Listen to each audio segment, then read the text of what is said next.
মসজিদের ভিতরে তারা, আমার বলতে কষ্ট হচ্ছে, আল্লাহর ঘরের ভিতরে আমি কোনো মুসলমান দ্বারা এটা হতে পারে, আওয়ামী লীগ ছাড়া এটা আমি কল্পনা করতে পারি না। তারা জুতা নিক্ষেপ করেছে সাধারণ মুসল্লিদের উপর, তারপরে জুতার বাক্স তুলে মেরেছে, পানির বোতল, জুতা, এই ধরনের অনেক কিছু মেরে সাধারণ মুসল্লি সবাইকে প্রায় বের করে দিয়েছে। সাবেক খতিব মাওলানা রুহুল আমিন, হাসিনার লোক, যে উনি দলবল সহ খতিব সাহেবরা যে রাস্তা দিয়ে হাঁটেন সেই রাস্তার উপর গিয়ে ওনারা বসে বয়ান শোনা শুরু করেছে। এমনকি মেহরাবের ভিতরে প্রায় 20-25 জন ছাত্র ঢুকে গেছে। এর আগে আমরা কখনো সরাসরি মিডিয়া কখনো দেখিনি যে সম্মানিত ইমাম সাহেব, খতিব সাহেবদের জায়গার ভিতরে কোনো মুসল্লি ঢুকেছে। একটু পরে হঠাৎ করে কি থেকে কি হলো, কিছু দাড়ি টুপিওয়ালা ছাত্র, রুহুল আমিনের আওয়ামী লীগের ছাত্র, এরা উঠে বর্তমান খতিব সাহেবকে ধাক্কা দিয়ে নামিয়ে দেয় এবং ওই যে দালাল খতিব রুহুল আমিন, যে কওমি মাদ্রাসাকে কলঙ্কিত করেছে, হাসিনাকে কওমি জননী বলেছিল, হাসিনাকে মা ডেকেছে আর কি। হাসিনার সন্তানকে কেমন ধরনের সন্তান আমরা জানি না, সে মাইক হাতে নিয়ে বলছিল যে আপনারা মসজিদের পরিবেশ শান্ত করুন, এটা আল্লাহর ঘর। অথচ ওই মুহূর্তে আমি নিজে দেখছিলাম, ওই মুহূর্তে তার দলের দালালরা অন্যান্য সাধারণ মুসল্লি যারা প্রতিবাদ করেছে ওদেরকে ধাক্কা দিয়ে বের করছিল এবং তারা মসজিদে, আপনি দেখতে পাবেন মসজিদের দক্ষিণ দিকের দুটো দরজা পুরোটাই ভেঙে ফেলেছে এবং উত্তর দিকের একটা দরজা ভেঙে ফেলেছে। ঘটনার শুরু থেকে বাইরে অনেক পুলিশ ছিল, তাদেরকে কি পরিমাণ মানুষ গ্রেফতার করেছে আমরা জানি না। সাধারণ মানুষ দেখছে যে অধিকাংশ মানুষ পালিয়ে গিয়েছে এবং আগের যে খতিব, সেই খতিবকে ধরা হয়েছে বলে কোনো প্রমাণ পাই না। একজন র্যাবকে জিজ্ঞেস করেছি, বলছে বলা যাবে না, তাদেরকে আমরা ধরিনি। তারপরে বললো একজন র্যাবের সদস্য, সে আমাকে বলছিল যে এটা কেমন কথা, হুজুররা এগুলো করছে। আমি বললাম যে সে তো আওয়ামী লীগের লোক, আওয়ামী লীগ হোক আর যেই হোক, হুজুর মানুষ মানে মসজিদের ভিতরে কেন এমন করবে। যে কয়েকজন মুসল্লির সাথে কথা হয়েছে স্থানীয়, তারা বলেছে যে আজকে ফজরের সময় অনেক বেশি পরিমাণে মুসল্লি ছিল এবং দাড়ি টুপিওয়ালা, পাঞ্জাবিওয়ালা কিছু ছাত্র ছিল। ফজরের সময় সাধারণত মুসল্লি কম থাকে, কিন্তু ওনারা বলেছেন স্থানীয়রা যে ফজরের সময় অনেক বেশি লোক ছিল।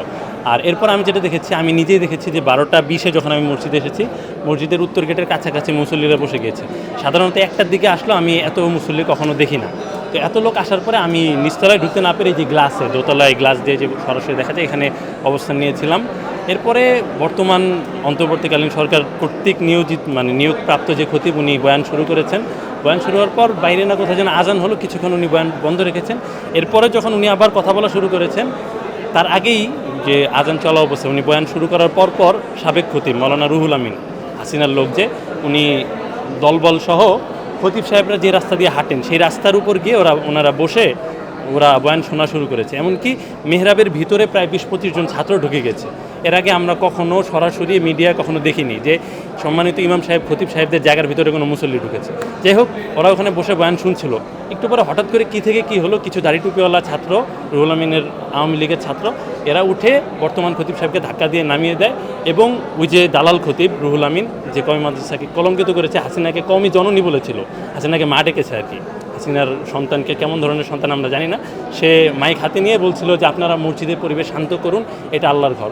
অথচ ওই মুহূর্তে আমি নিজে দেখছিলাম, ওই মুহূর্তে তার দলের দালালরা অন্যান্য সাধারণ মুসল্লি যারা প্রতিবাদ করেছে ওদেরকে ধাক্কা দিয়ে বের করছিল এবং তারা মসজিদে, আপনি দেখতে পাবেন মসজিদের দক্ষিণ দিকের দুটো দরজা পুরোটাই ভেঙে ফেলেছে এবং উত্তর দিকের একটা দরজা ভেঙে ফেলেছে।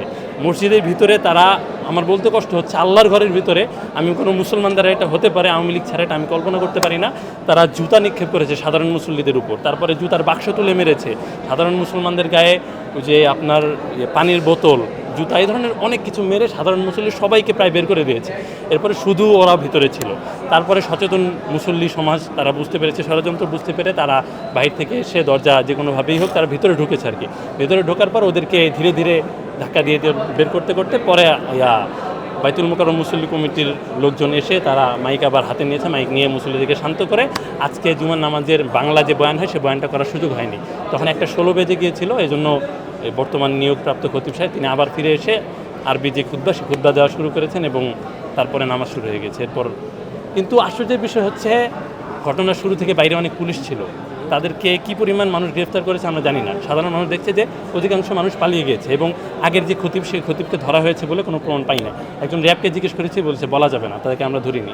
তারপরে বললো একজন র্যাবের সদস্য, সে আমাকে বলছিল যে এটা কেমন কথা, হুজুররা এগুলো করছে। আমি বললাম যে সে তো আওয়ামী লীগের লোক, আওয়ামী লীগ হোক আর যেই হোক, হুজুর মানুষ মসজিদের ভিতরে কেন এমন করবে না। আমার কথা হচ্ছে যে আগের থেকে এখন তো বর্তমান সরকার কর্তৃক নিয়োগপ্রাপ্ত একজন খতিব আছে, সে তো এখানকার নির্ধারিত খতিব, তাকে ধাক্কা দিয়ে সরিয়ে কেন আগের পদত্যাগপ্রাপ্ত খতিব কেন সেটা দখল করবে।